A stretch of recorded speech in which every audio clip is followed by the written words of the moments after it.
हम इधर question number 39 देख रहे हैं जिसमें हमें लिखा है कि energy is being emitted from the surface of a black body at 127 degree Celsius temperature at the rate of 10⁻⁶ joule second metre.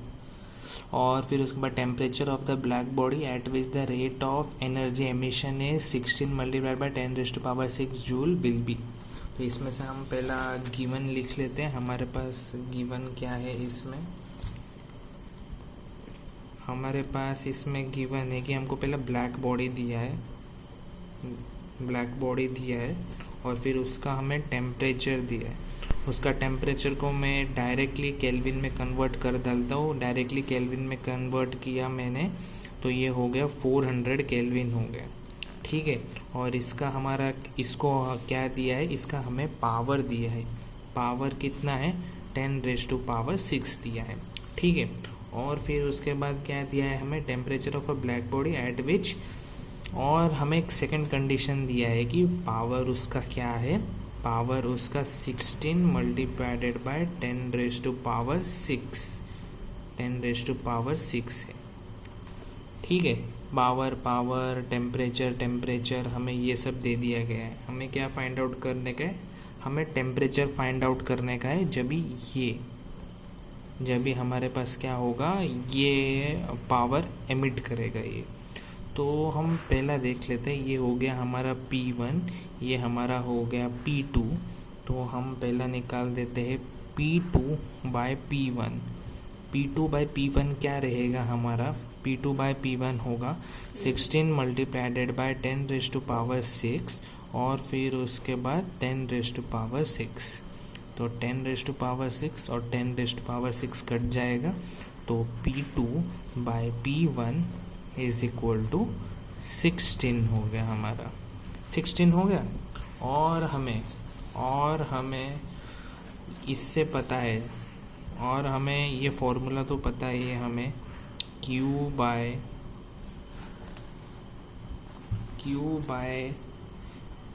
Bye T, ये टाइम है, time into area is equal to sigma T की power 4।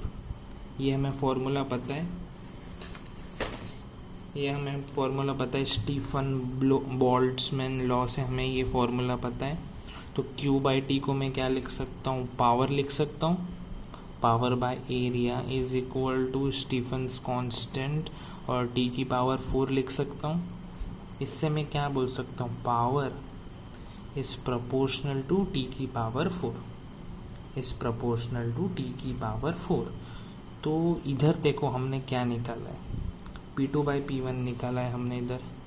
P2 by P1 is proportional to T की power 4 1, और ये T की power 4 2 और T की power 4। अगर हमने इसका ऐसा लिखा, हमने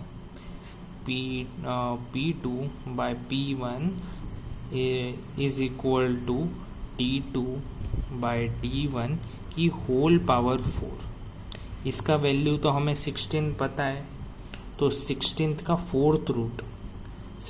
फोर्थ रूट क्या होगा, P2 by P1 is equal to क्या रहेगा हमारा, 2 रहेगा। इसका फोर्थ रूट ये रहेगा 100%, 16th का फोर्थ रूट 2 रहेगा, ठीक है। तो इसका पावर इधर डाला और इसका फोर्थ रूट हमने 2 निकाला, ठीक है। तो P2 by P1 is equal to 2। तो ये वाला जो इक्वेशन है, ये वाला इक्वेशन से हम ये बोल सकते 2 is equal to T2 by T1। 2 is equal to T2 by T1। हमें टेम्परेचर दिया हुआ है, हमें किसका टेम्परेचर दिया हुआ है, हमें इसका टेम्परेचर दिया हुआ है, T1 का टेम्परेचर दिया हुआ है, और इधर हमें 2 दिया हुआ है। तो T1 का टेम्परेचर कितना है, T1 का टेम्परेचर है हमारा, T1 का टेम्परेचर है 127 डिग्री सेल्सियस, मतलब 400 केल्विन।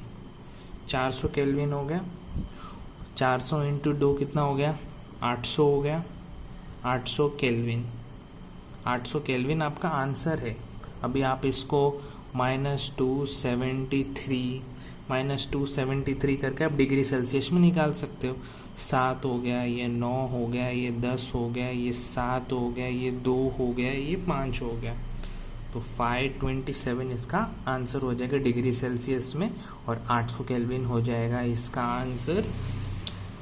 800 केल्विन हो जाएगा इसका आंसर।